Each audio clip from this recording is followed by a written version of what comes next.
be the Wind River Range in Wyoming. That's my home state. So yeah, that's the background, if you're curious where. That's the Cirque of the Towers on the lander side. And yes, it's great backpacking. All right, let me do this quick.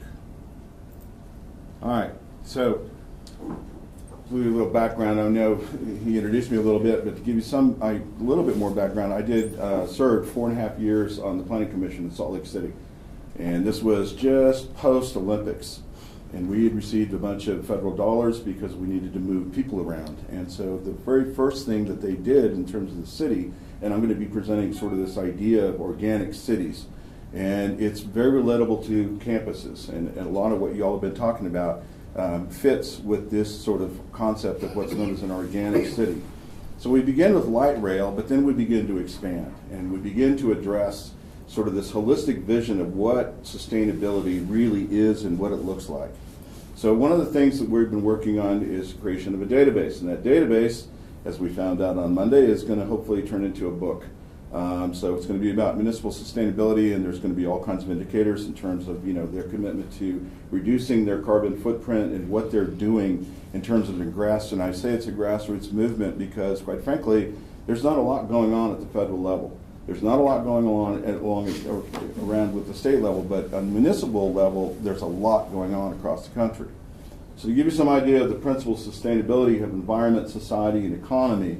And I guess you can read, but can't read, so those top ones: living within environmental limits, achieving a sustainable economy, promoting good governance, using sound science responsibly, and ensuring a strong and healthy and just society. Well, that all fits into the components of sustainability from a municipal level: transportation, water, economic development, communications, food, energy, waste, buildings, community governance, urban design, and of course business. So how does that fit? The three principles for sustainability are basically the environment, the economy, and equity.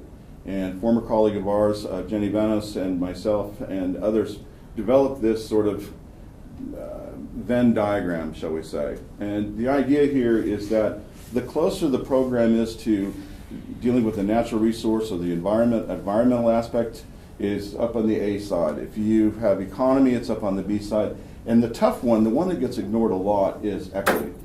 The idea that using the environment in a very economic way raises equity in terms of intergenerational sustainability, as well as the progressive idea that you raise living standards over time. What we want to do is we want to take an XY axis eventually and plot on this graph those components that municipalities are dealing with where the environment, economy, and equity are concerned. When we get closer to the center, and the more that we have those graphs plotted in the center, well then that's a more resilient municipality to the effects of climate change.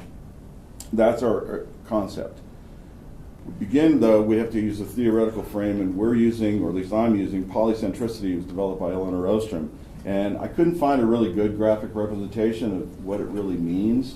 But it basically says that, her argument is that while we're seeking global solutions to climate change, what we really should be looking at is this through the lens of polycentricity, and to see what other units, smaller units, are actually doing, because collectively, that may be the global response that we've been searching for. We just don't know how to measure it yet.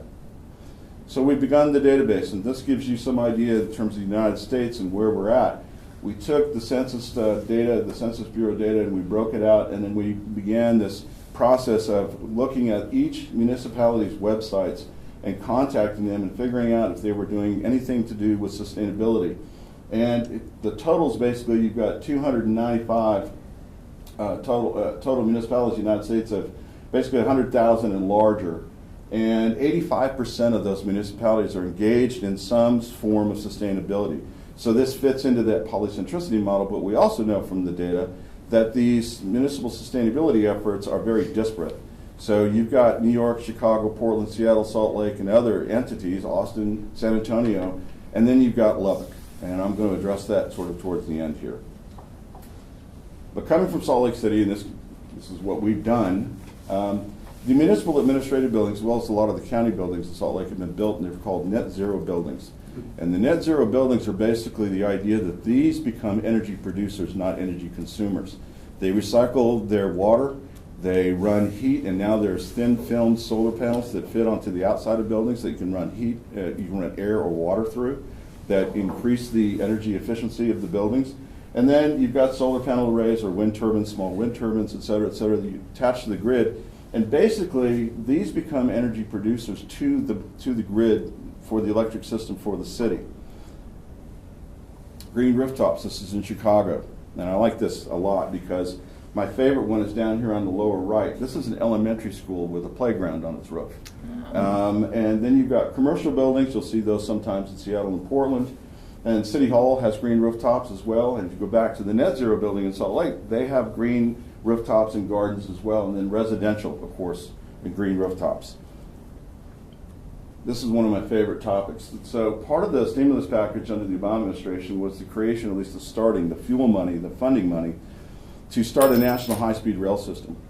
And it's been started in terms of the Northeast, Southeast, the Midwest, and California now. Just in the past week, Trump, the new administration, has decided that they're going to hold back a lot of the monies that are going to California for the system. So I don't really know what's going to happen to the system in the next 4 years. But nevertheless, municipalities are beginning to build out to the rail system. So in Salt Lake, this is the light rail system itself. So we were talking about transportation. We were talking about an intermodal hub in the downtown area. That intermodal hub connects with light rail, and then those light rails connect with trolley systems that run through the neighborhoods. Additionally, you have regional rail that runs from Ogden all the way to Provo, which is basically 80% of Utah's entire population. And once you get to the intermodal hub, you can get on a bus, you can get on Greyhound, you can get into a ride share, you can get into a bike rental program that they have, you can get a cab, you can get anywhere you want to go, you can go from the intermodal hub in downtown Salt Lake. And as these systems get built out regionally, you would think that more and more people, this become more cost effective, and people will start using these systems and then using intermodal hubs really to get around the cities. So we're reducing the number of cars on the street and addressing, quite frankly, from Salt Lake perspective, the problem we have with pollution. And it's a pretty desperate one. So here's some photos of the regional rail system that's currently in place. It runs from Ogden to Provo, Orem, and through Salt Lake. And this is a picture of the intermodal hub down here in this area. These are pictures of the transit hub system. The hub system is a Netzero building. You can see you can get a bike, you can get a cab, you can get a bus, you can get whatever you want and get around the city. These are attached to what we are grown out as walkable neighborhoods.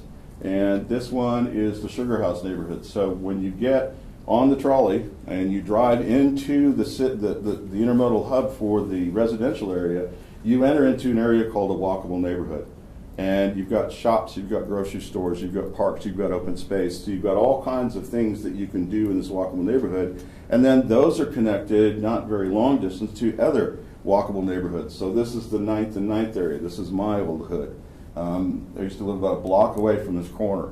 And the same system is here at 9th and 9th. And if you go back up, this one is actually at 2100 South. So they're basically, they're distance apart, but maybe 4 or 5 miles in distance apart. So you can actually walk or bike to each one of these neighborhoods.